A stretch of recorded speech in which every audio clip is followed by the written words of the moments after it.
प्रणाम। डिप्रेशन, ये शब्द तो आपने सुना होगा। आजकल कई सारे लोग काफी आसानी से ये शब्द बोल देते हैं कि मैं डिप्रेशन में जा रहा हूँ, या तो फिर मैं डिप्रेशन में हूँ, या मेरा एक रिलेटिव है वो डिप्रेशन में है, तो उसके लिए क्या कर सकते हैं। तो ऐसे कई सारे सवाल आजकल ये डिप्रेशन शब्द के आगे पीछे घूम रहे हैं। तो एग्जैक्टली डिप्रेशन है क्या और वो क्यों आता है?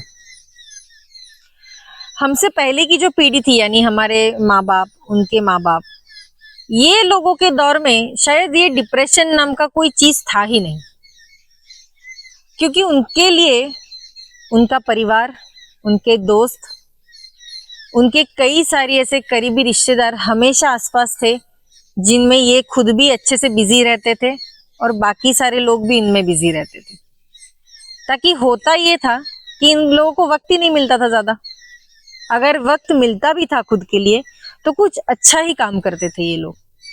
लेकिन आजकल ये टेक्नोलॉजी की दुनिया में, या तो फिर हम कह सकते हैं, तो फिर कलयुग अभी शुरू हो गया है, तो ऐसे में ये डिप्रेशन के मरीज कुछ ज्यादा ही देखने को मिल रहे हैं।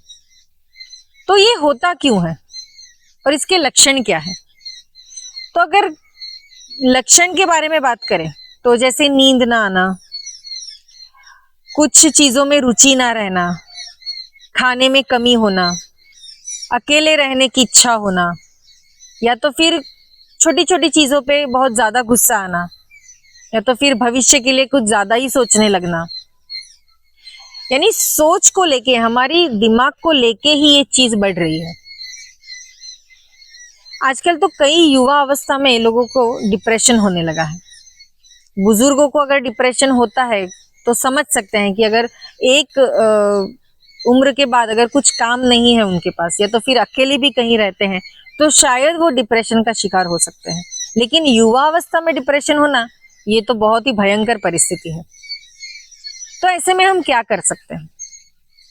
तो डिप्रेशन होता है तनाव की वजह से, कुछ ज्यादा ही अपने दिमाग पे जोर डालने की वजह से। यानी हर चीज को लेके, छोटी छोटी चीजों को लेके चिंता करना, या तो फिर भविष्य के बारे में सोचते रहना, या तो फिर किसी व्यक्ति के बारे में सोचते रहना। काफी लोगों को मैंने देखा है कि आजकल ब्रेकअप्स होने की वजह से लोग डिप्रेशन में जाते हैं। यानी कोई पसंदीदा व्यक्ति अगर आपको छोड़ के चली जाती है तो आप उसकी यादों में इतना खो जाते हैं कि आप डिप्रेशन का शिकार हो जाते हैं। तो कोई व्यक्ति आपको छोड़ के चली गई है तो उसे जाने दीजिए। उसकी वजह से आप अपनी जिंदगी पे क्यों असर डाल रहे हैं? क्योंकि आपके आसपास भी कई सारे लोग आपसे जुड़े हुए हैं।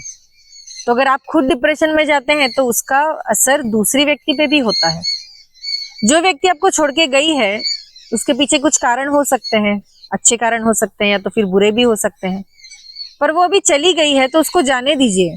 आप उसमें इतना मत खुद को व्यस्त करके लीजिए कि आपको कुछ और सूझे ही नहीं। तो कई सारे ऐसे लक्षण हैं कि जो नौकरी छूटने की वजह से डिप्रेशन में जाते हैं, कोई व्यक्ति छोड़ के जाता है तो डिप्रेशन में जाते हैं, या तो अपने मन में जो इनकी इच्छाएं थी वो पूर्ण नहीं हो रही है फिर भी डिप्रेशन में जाते हैं। आजकल तो छोटे बच्चे भी डिप्रेशन में जा रहे हैं। यानी जो अभी स्कूल में है ऐसे बच्चों को भी डिप्रेशन आ रहा है, क्योंकि उनके ऊपर इतना प्रेशर रहता है।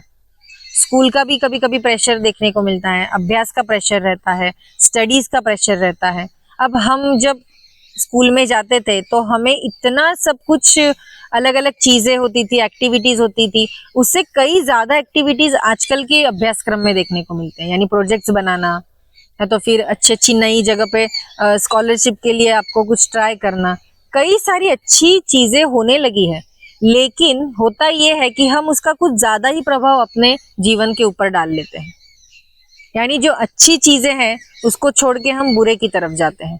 यानी अगर आप स्कॉलरशिप की एग्जाम दे रहे हैं तो आप टेंशन में आ जाते हैं कि मुझे इतने मार्क्स लाने हैं, अगर ये नहीं होगा तो मुझे लोग क्या कहेंगे, और मेरे सोसाइटी वाले क्या कहेंगे, मेरे घर वाले क्या कहेंगे। तो कुछ नहीं होने वाला है, वो एक सिर्फ एग्जाम है। अगर आप अच्छे से अभ्यास करते हैं तो आपको अच्छे परिणाम आने ही वाले हैं। लेकिन ये जो हम करते हैं, खुद पे हावी कर लेते हैं चीजें, इससे हम डिप्रेशन का शिकार हो जाते हैं। आजकल आप देखते हैं कि जॉब में भी काफी स्ट्रेस बढ़ गया है। अगर फिर फाइनेंस सेक्टर में है, तो फिर आईटी सेक्टर में है, तो आईटी वालों का तो कोई शेड्यूल ही नहीं होता है। न उनके उठने का कोई शेड्यूल है, न खाने पीने का शेड्यूल है, न सोने का कोई शेड्यूल है। तो इससे अपने निजी जीवन में भी काफी परिणाम देखने को मिलते हैं। अगर आप आपका हस्बैंड आईटी सेक्टर में है, या तो फिर घर में कोई वाइफ आपकी आईटी सेक्टर में है, तो ये दोनों कभी मिलते ही नहीं है ज्यादा। इन्हें अपने दोनों के लिए कोई वक्त ही नहीं होता है, क्योंकि एक संडे अगर मिलता है तो उसमें भी हम बाकी सारे कामों में व्यस्त हो जाते हैं। तो इससे होता यह है कि दो व्यक्तियों के बीच के जो संवाद है, जो कम्युनिकेशन है, वो धीरे धीरे कम होने लगी है।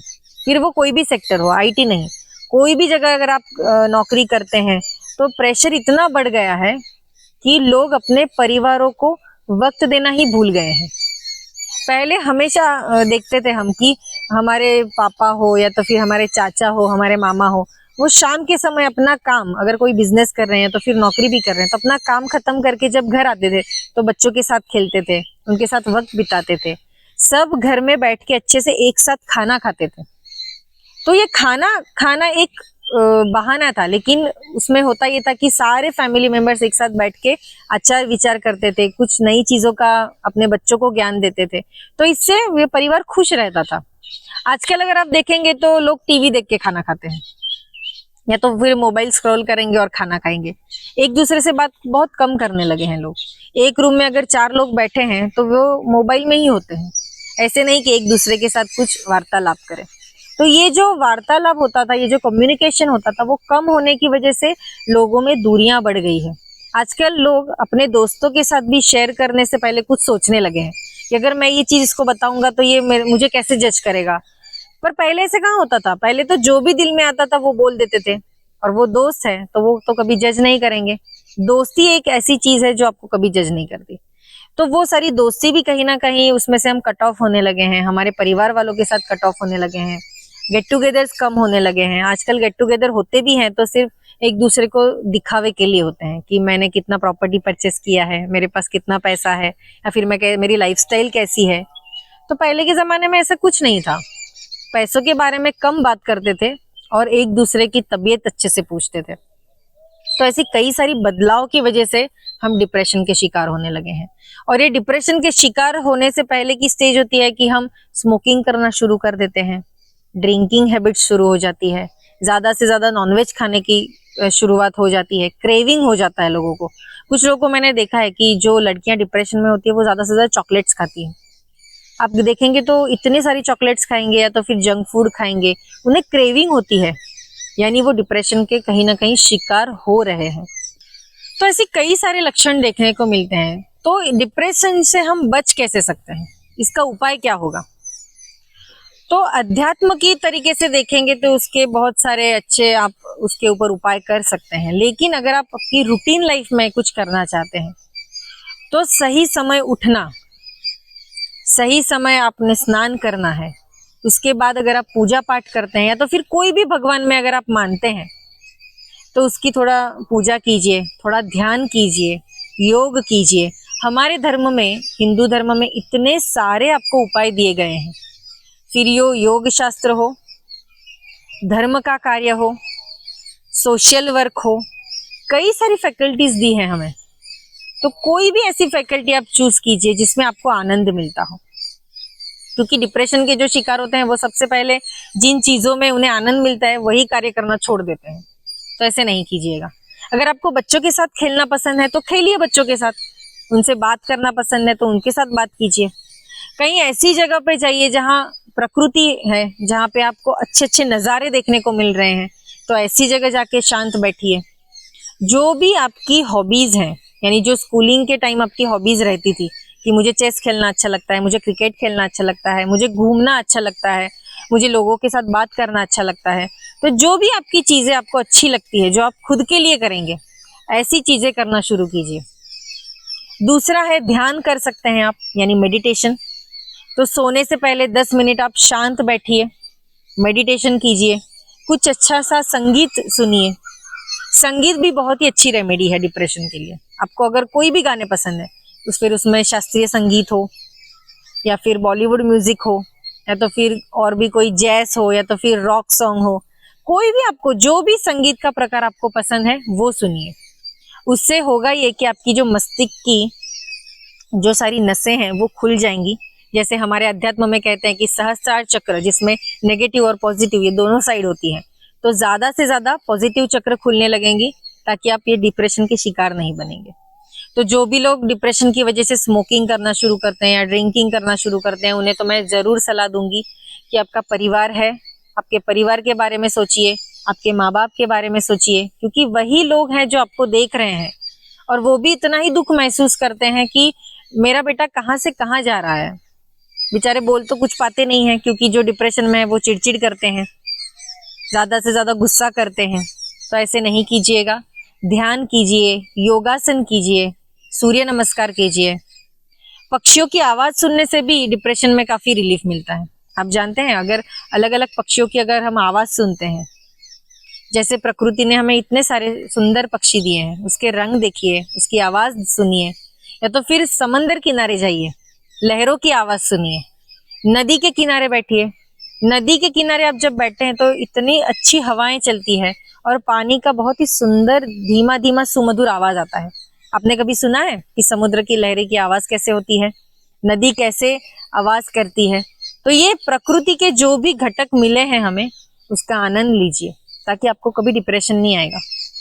काम तो करना है, जिंदगी भर हमें काम करना है, उसके बिना तो होने नहीं वाला है। पैसा तो कमाना ही है, पेट के लिए पैसा कमाना ही पड़ता है, क्योंकि भगवान ने एक ऐसी चीज दी है हमें कि जिसके लिए इंसान काम करे। वरना अगर पेट नहीं दिया होता तो इंसान काम भी नहीं करता था और फिर उसे याद भी नहीं करता था।